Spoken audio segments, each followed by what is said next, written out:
Hey guys, what's up? While editing the video, I realized one, my gain was really high, so you see some distortion in my audio, and then two, Joey's background was a little noisy, so forgive us this time. Hopefully we can fix that going forward, but enjoy the show. We'll see you. Hey everybody, welcome to another episode of the TcgScrubs podcast with your host Joe, totally the host, and Colin and Oscar. What's up? And our podcast is now available on both iTunes and Google Play, but just by searching TcgScrubs, it'll pop up there. And you can also, if you're listening to it on either of those platforms, we also have the video version of this on youtube.com/TcgScrubs. And you can also join us at patreon.com/TcgScrubs for bonus content. We'll be doing bloopers, bonus episodes of podcasts occasionally, different things like that you guys can go check out. So today's podcast is going to be fun. Later on in the podcast, we'll have our ruler of the week up with the cards that we think will support it, different things like that. If you guys seem to like that last week, and if hopefully it went up, our gameplay of said rulers as well. A lot of pressure coming on right now. It's totally already up. This is Tuesday. We're talking about this, Joey. I don't know what you're talking about. All right, so. There's a couple cool things that happened. Why don't we start with the ARG that just semi-recently happened over in Colinsville. Did you guys see this? You hear about this? I heard about it. I actually didn't know. I don't think. Wait, what? Are you serious? I don't think so. I did a video about it. The most I heard was about like there were like crazy deck lists, and there was like a Lunia deck list, but I don't know if that was the same ARG that we're talking about now. Yeah, that's it. Okay. Which before we jump into it, it was hilarious because me and Colin had just come back from the movies, and we're going over all like the willpower awards and what rulers would be Ubers, and we're like, oh yeah, Lunia, she's not that great though, she's kind of a trash card. And like 10 minutes later, the results come up that she like. Yeah, literally, Oscar left, and on his drive home, that came up, and I texted Oscar. I was like, Oscar, you're not gonna believe this. We were just talking about this. It was pretty crazy. I mean, I think Lunia is definitely easily like the best aggro ruler, and I find it pretty interesting. Like what I actually didn't see the so-called like control list. I think I just saw the aggro list, which looked like crazy good and like really cool. Like the whole way that guy like brewed his deck seemed really cool. But yeah, and even it's cool. I love those sort of mystery random decks, even if they end up not being that great or lasting very long. Just having them there is always super fun. Yeah, no, I heard there was a pretty good like crazy random deck called like Zero Bomb or something at one ARG one time. Yeah, no, that's crazy. Anyways. Speaking of the current ARG, guys, I didn't really glance over or look over everything on what rulers showed up, but was there even any Fox that was there? There was one Fox, I believe. Yeah, there was one Fox exactly, okay. But it obviously didn't make top 8. No. And like, what do you think about the defense people are using? Like, oh, none of the top players are really there. It was probably a trash tournament. It's stupid. the example I was thinking of because we see people saying, I saw people saying that their local metas are now diversified since they adopted those bans, and we saw this is the first official competition where with the bans, and it's diversified as well. So far, granted, there's only one main tournament, but on the local level and on this one tournament, everything is very diverse. So I feel like it's just the diversity might change on what's actually good and what's not, but I feel like the overall spread is going to stay the same, and just the local level is usually a pretty good indication, because if there's a broken deck, that's the first place it'll dominate is your locals, because people are jerks. What was the attendance on that? It was 31 people. Was it like 30? 31. Yeah. Okay. Yeah, and the highest ruler was, I think, Lumia that had 7 show up, and then it was 3. Next 3 rulers was 3 ofs, and then 2 ofs, and then 1 ofs for everything else. Lumia seems like she's going to be pretty strong with some of the new cards. Out of those 7 decks, only one. With the new cards coming out in Advent. Yeah. Yeah, we'll see. She'll definitely be strong. She'll definitely be in the top decks. I don't know if it'll be enough to sustain her into like the top 1 spots consistently against some decks that we might be seeing, especially just like pure like where green is going right now. I mean, she's definitely going to run green. So yeah, but going against a pure green deck or green blue deck, I don't think yellow green is as good as green blue is going to be. Well, she'd probably be yellow green blue. I mean, no one really deactivates with Lumia, so. The deactivation isn't the point though. Well, yeah, that's why I'm saying like a green blue yellow deck would be like you just play that Lumia deck. Yeah. This like, Lumia is not the ruler we're talking about today. Just for the record. But I think there's going to be what was the card that got? Oh yeah, pandas got crazy support. So pandas are going to be gods among ants. I don't think so. Mm-hmm. Yeah, I feel like I was really excited for the gem gel, but now that I kind of when I first read the card, I was like, oh, it does this, but it actually does like something different. And so I don't think Panda's going to be like that great. No, I think I literally it's on Lackey. Those cards are on Lackey. I'm going to go build a Panda deck. And you already built a Panda deck. And... No, a Panda deck with the new cards that were just spoiled. And I'm going to beat you with it. Okay. Just sure.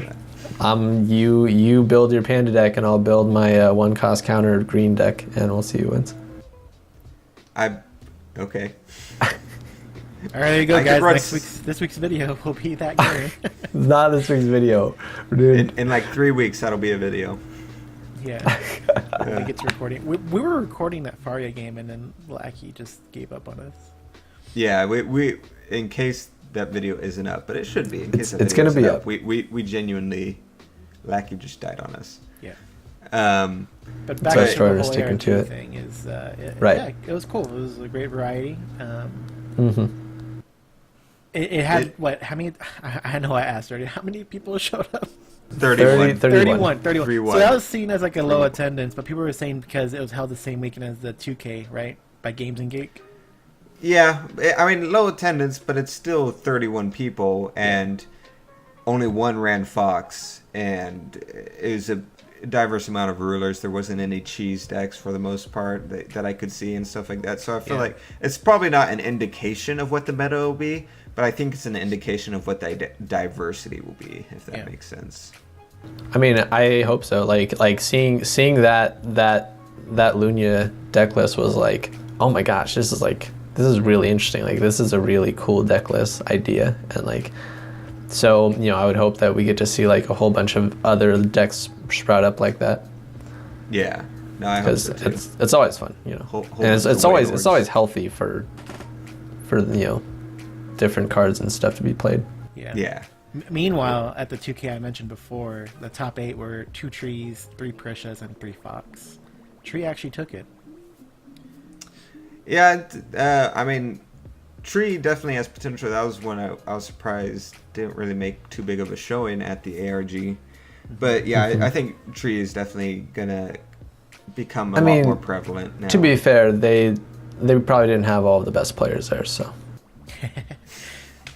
There's some familiar faces there from certain teams.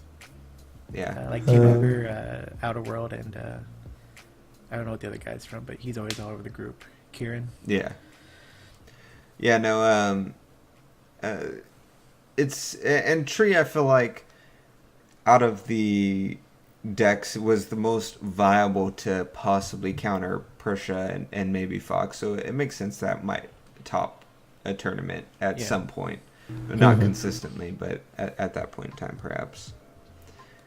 Yeah, the other set of news that came out was they just released the willpower rewards. So what are your guys' thoughts on all that? What they look like visually? Did I see them?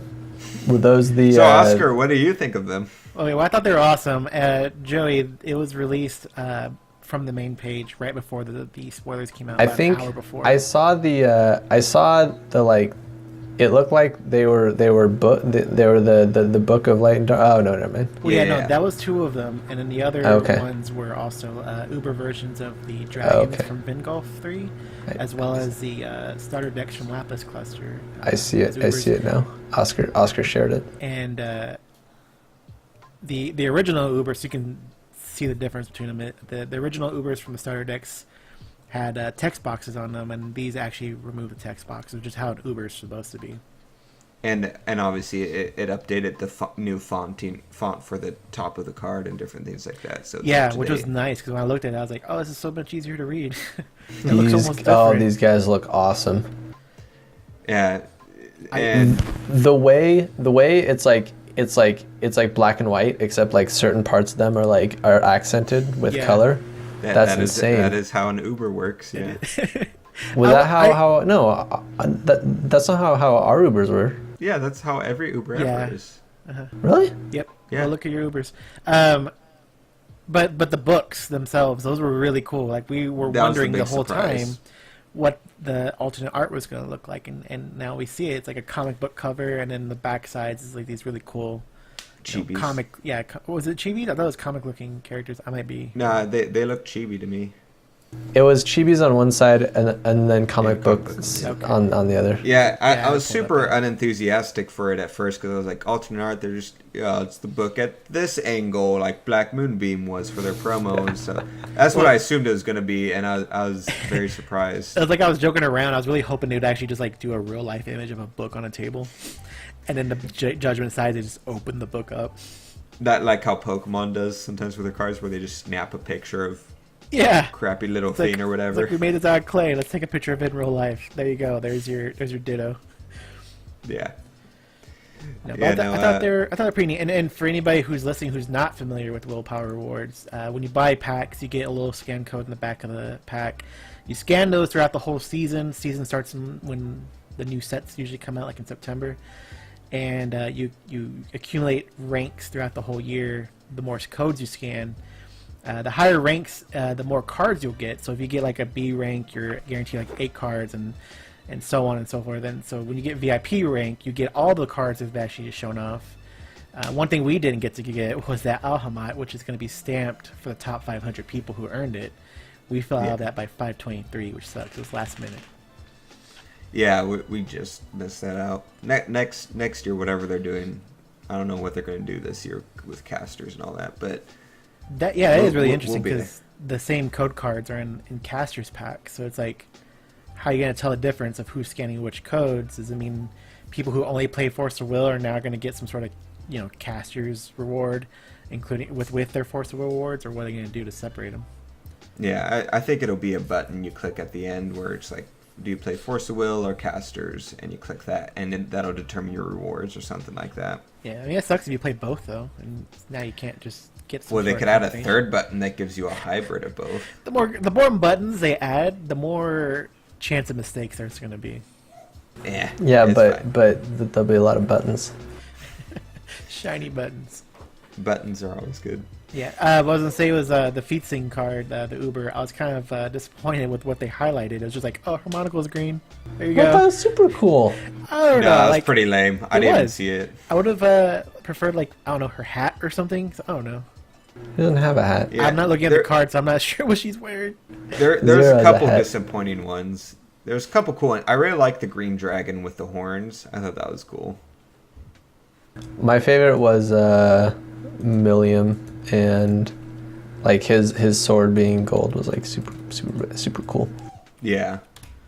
Yeah, I'm excited for Milliam, Mikage was pretty awesome because his sword was like purpley. As Ubers are, yeah.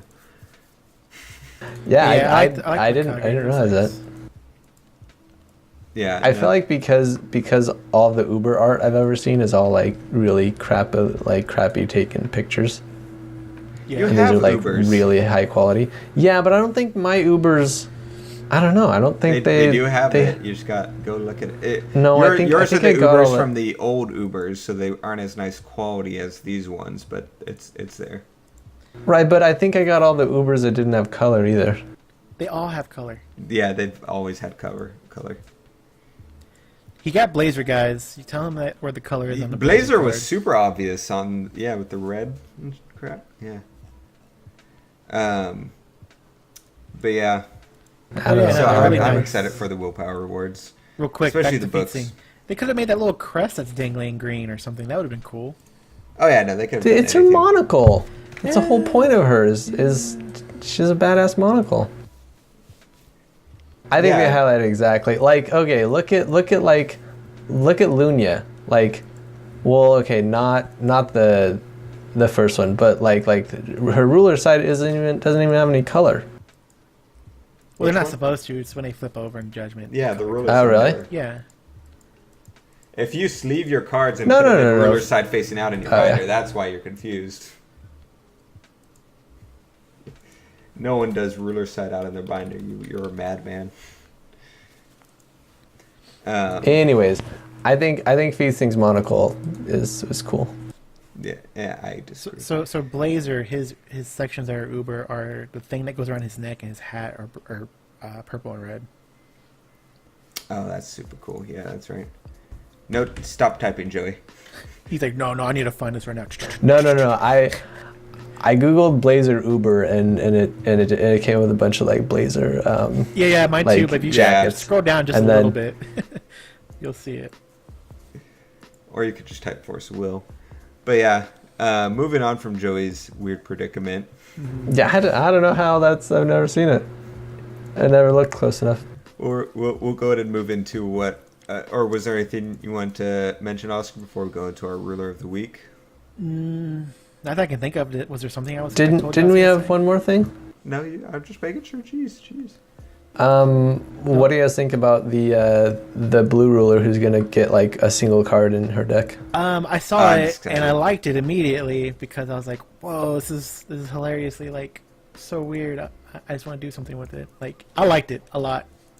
Yeah, I think it's just gonna be. I don't know if it'll actually be good, but I think it'll be a lot of fun. You know what? Yeah. I'll go ahead and this podcast will prove it or be my word. I think it'll be good. I'm just gonna go out there and say. There's a way it could be good. It depends on what more support she gets, because it could be like, wow, Pandora, she could be good. What's her support? Oh, that's cool. Anyways, what else is besides Pandora?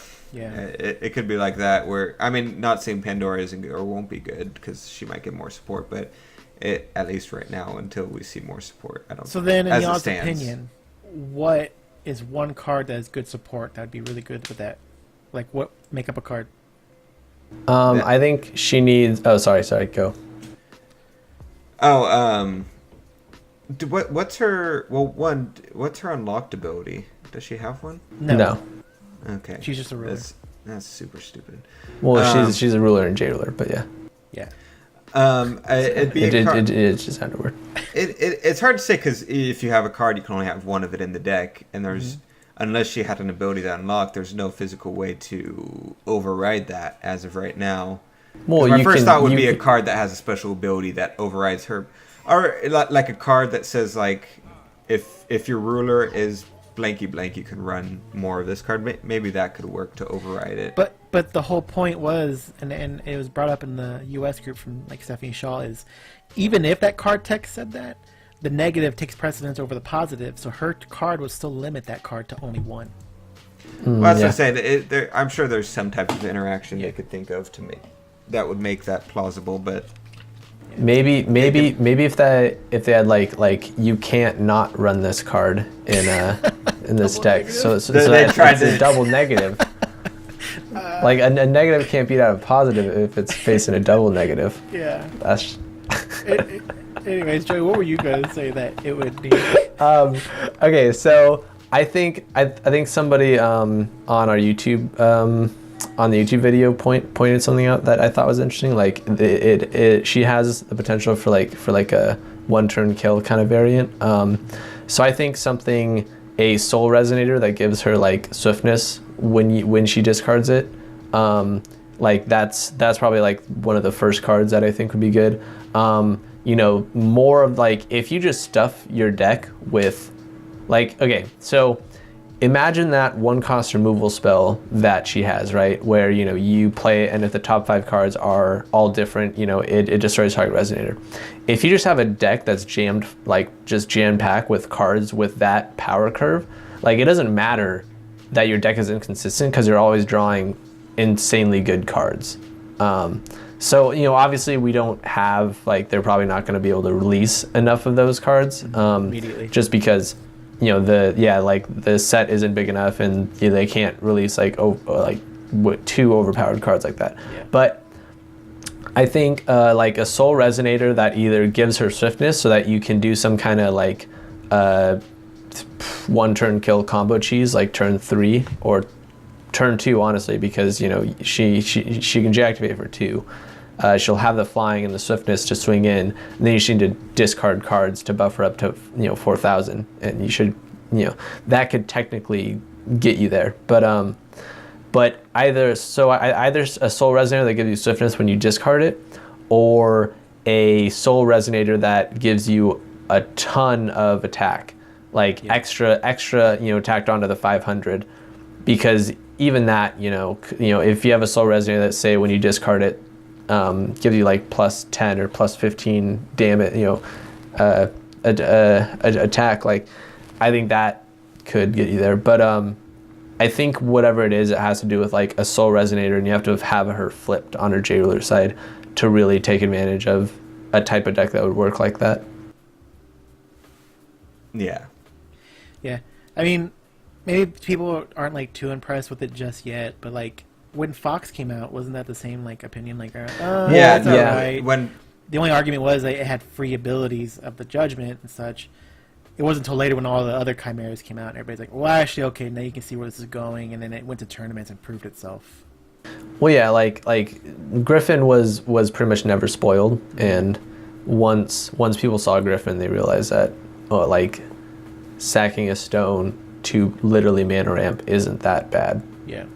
It's actually really, really good. Some would say it's stupid.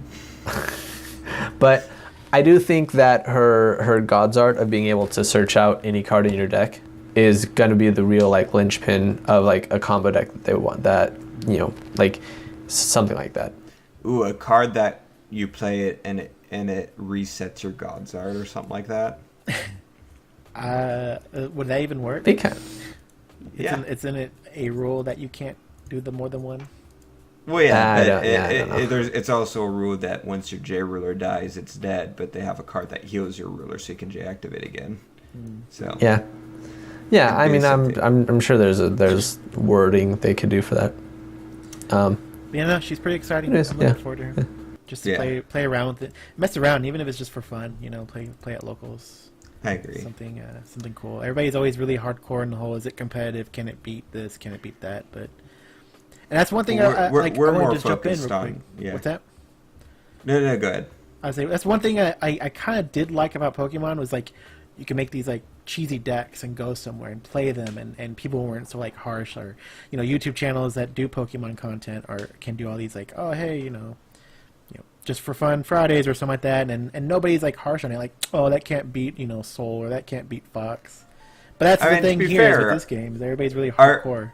To be fair, our audience is pretty nice about it. Like they really like true. my Panda deck, my Soul deck, all these decks that have never been. Well, to be fair, I think Soul is legitimately going to be competitive, but he made the top 8 at the ARG, and it's I think there's definitely an avenue for the more fun stuff and I think I think like a really like fun, interesting ruler would be someone like Kaguya. Is this your segue into the? Yeah. So today's or this week's ruler that we're going to go over is actually Kaguya Tears of the Moon. For those of you not familiar with it. What does Kaguya? So, if you want to read off what she does, her main. I'm glad you asked, Colin. She has a Judgment of 0. You can only play the ability of a treasury item had come in the field that turn. Energize for a blue or a green. Ability of zero activate ability, I guess you say. Reveal the top card of your deck. If it's a treasury item, put it into your hand. Play this ability only during your turn and only once per turn. Once you do flip her over and get her to her judgment side, she has no text of attack or anything. It just says, as long as you control 3 or more treasury items, this card gains barrier. Rest recovered treasury items you control. Rest recovered. So 1. Target J Resonator gains -2/0 until end of turn. Rest 2 for producing blue or green. Rest 3 to draw a card. Rest 4 to kind of bounce target Resonator to hand. And then rest 5 to actually make her something that can attack as a 15/15 with flying until end of turn. So essentially flooding the field with treasury items in order to both J activate and also to do a whole bunch of combos, buffing, swinging, bouncing, all this type of stuff once your field is populated with treasury items. And it seems more likely now because of how many cancels exist that go into her deck to prevent, say, things like Heavenly Gust from just ruining you. And she even got a new treasury item, and that was spoiled a couple weeks ago. Yeah, I was kind of disappointed with that treasury item, though, because of that treasury item sucked.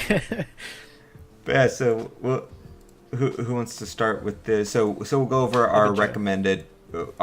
We just are going to pick one card that we feel like should be in every Kaguya deck, or something along those lines, and all that. So who would like to start? It would be I'm starting. Okay. We went over this, Colin. Yeah, we went over orders several times. Gosh, come on. I wasn't there. You were here. I'm going first because I'm the best, and I'm the host of the show. So, okay, so I really hope nobody picked water kimono because that's like super obvious, and I feel like it's dumb to talk about because it's like every deck ever is going to run water kimono, and I don't really want to talk about it. It's just really good, but the reason that I think water kimono is so good is because you can run a card called Night Moon Blossom. Ooh, that was my first pick. Nice. That was my backup pick. Yeah. It's basically 1 blue and 1 green. It's a resonator. It is a treasury item, which makes it even better. It's a 3/7 with barrier. It's pretty much it. And the reason I picked this card is because I think it's one of the lowest cost barrier resonators you can get.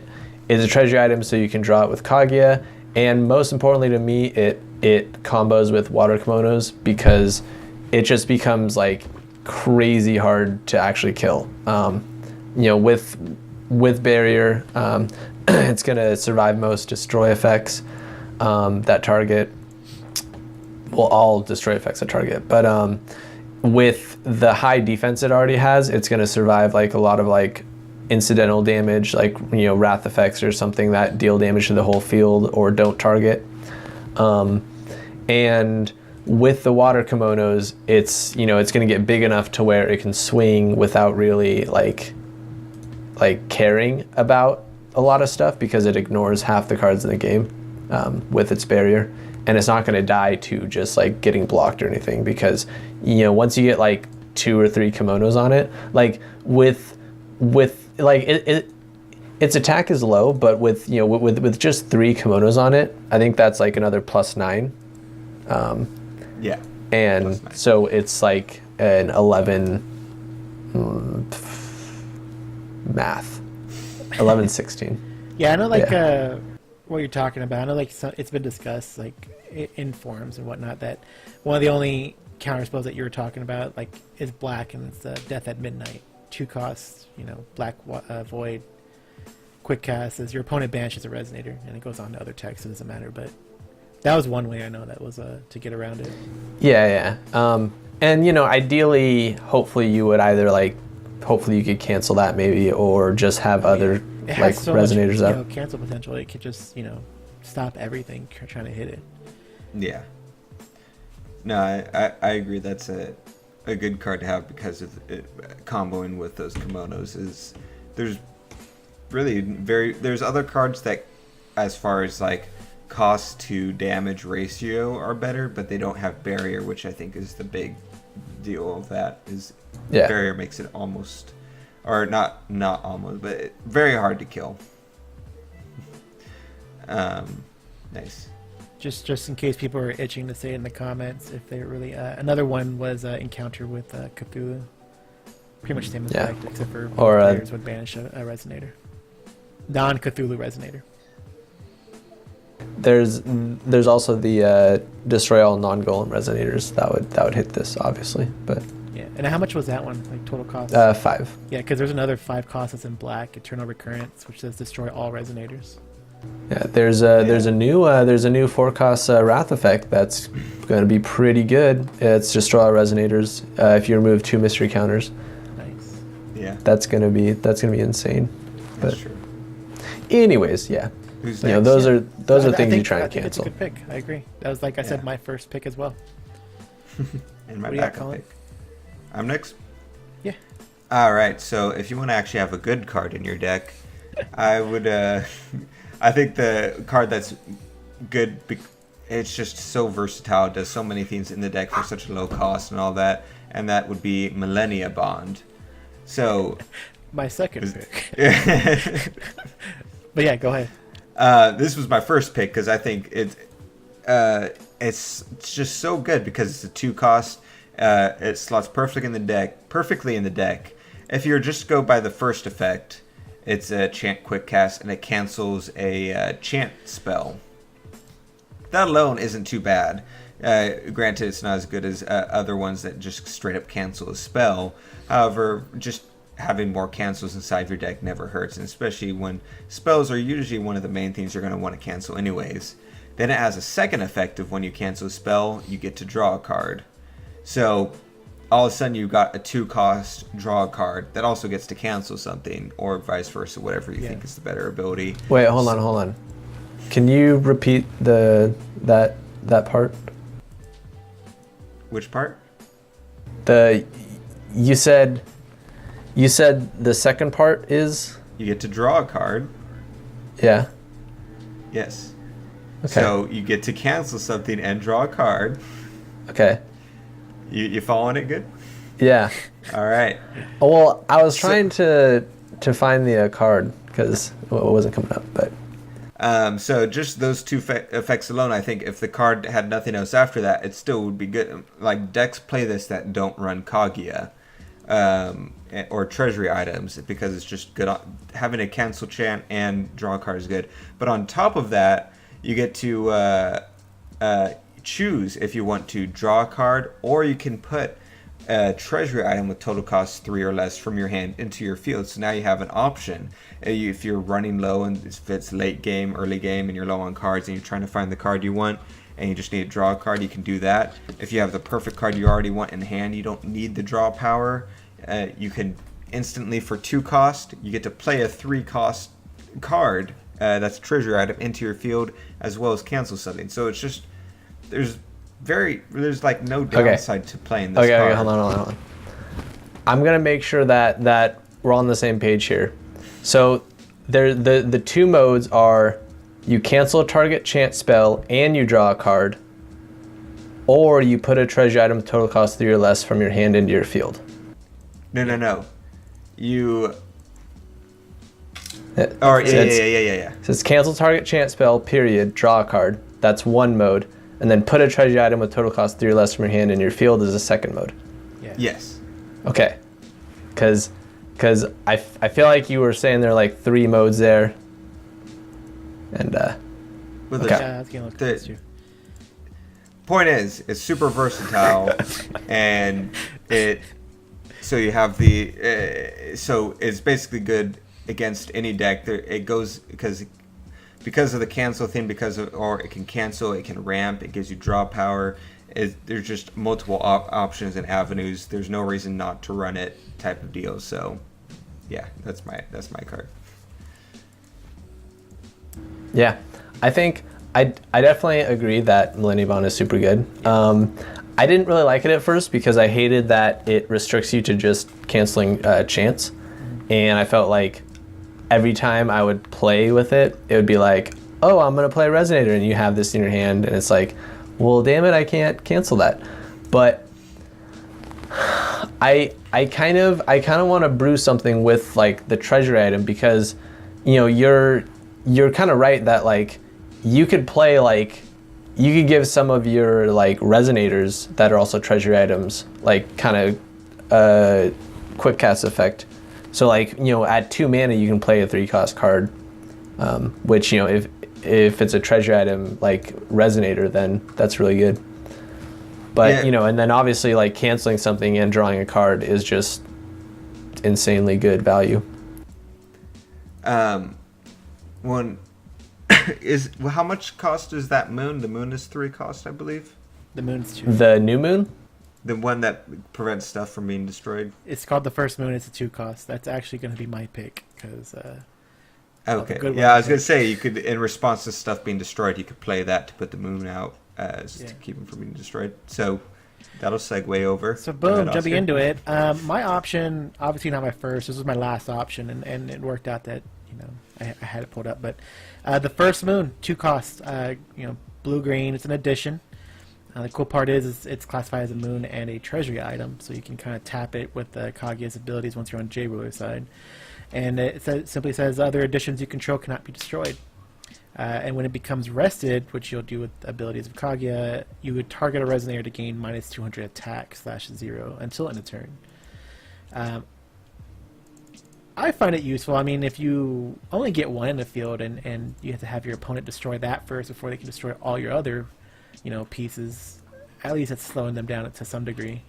But obviously you want to get 2 of these in field because then nothing can be destroyed by at least targeting, I guess, right? Well, no, period. Nothing can be destroyed. Okay, so nothing that lifts the field up and destroys everything. Just okay, I get you. I'd have to look up and double check the wording, but if I remember it, because it prevents Heavenly Gust with Torrent from doing anything. Right. Okay. Yeah, no, I agree. That's a really good card. I mean, Heavenly Gust, I feel like, has dropped off a bit as far as how much it's been being played, but there's still destruction.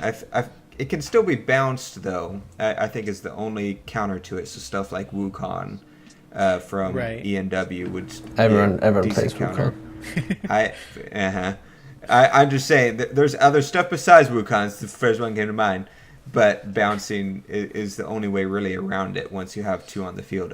If you don't have bouncing, which majority of decks don't have bouncing for additions, there's no physical way that they can get rid of your additions. And if you're running your Kaguya deck decently, then that by default, if you have 2 moons out, you're probably going to win at some point, in my opinion. And for anybody who's not seen last week's episode, we don't pick the obvious cards, like... Yeah, you're going to run probably X amount of kimonos, and Severing Winds is going to be in the deck. 11. And maybe 12. Shard's Water Transformation. But this fills up the deck pretty quickly. I would probably just run 2 or 3 moons. I wouldn't run a full play set. Okay, so I didn't get a chance to answer, but I actually don't really like Moon very much.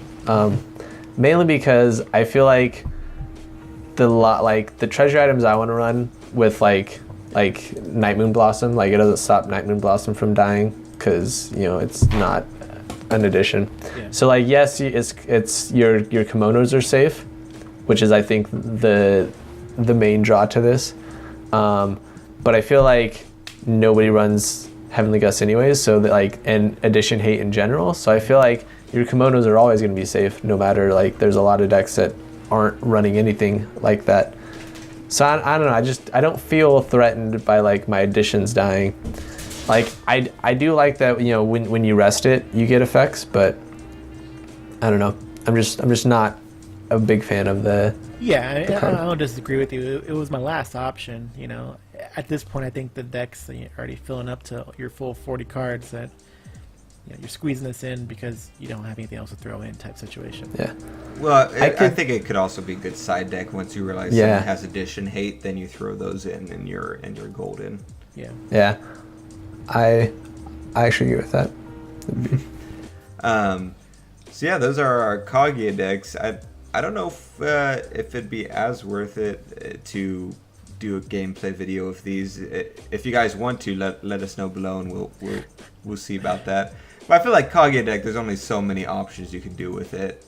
Yeah. But I mean, we could try those options out. I could definitely do some weird stuff. 12 with of those Kaguya options deck. 12 of those options are probably water kimonos. So. Yeah. No, I could probably think of 1 or 2 weird options. Yeah. Weird directions it could go. I was actually looking at I forgot that one of the chants that came out in the last, not in this coming up set, but in the last set, Kaguya's decision lets you play a treasure item with total cost 3 or less. So you reveal the top 4 cards and you can put a treasure item with 3 or less. And I feel like that, you know, I was just kind of looking at like some support that I hadn't really looked at. Yeah. And I found that's interesting. Miracle Millennium Medicine, pretty decent as well. In case some, you know, key parts of your deck do get, you know, destroyed, you can return them to your deck from graveyard. Yeah. All right. But, all right, we should probably wrap up. I gotta get going. Sorry it's a short podcast this week, guys, but thank you for listening. We will definitely take recommendations for, say, the next ruler of the week. We usually just try to pick some obscure stuff, but maybe you want to see something specific. Again, all in the comment section. Let us know what you want to see next, and we'll talk about it. Yep. All right. Thank you all for joining us for this podcast, and we will see you guys next week. Bye. Bye.